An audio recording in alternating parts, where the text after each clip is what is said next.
নমস্কার বন্ধুরা, মালা রান্না বান্নার স্বাগত। আজকে বানাবো আমি পোনা মাছের চচ্চড়া। এখানে দিয়েছি সরষের তেল আর দিয়েছি পেঁয়াজ বাটা, আদা বাটা।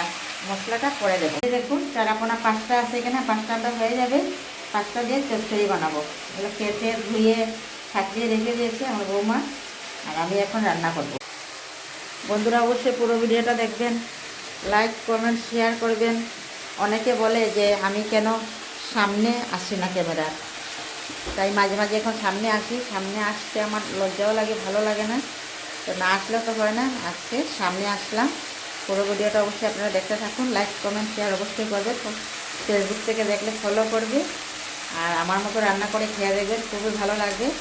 এটা মানে একটু সাধারণ একটা তরকারি, তেল মশলা জাল সবই কম হবে। এই যে বন্ধুরা আমার মশলাটা কষানো হয়ে গেছে অবশ্যই। এখন আমি জল দিয়ে দেবো।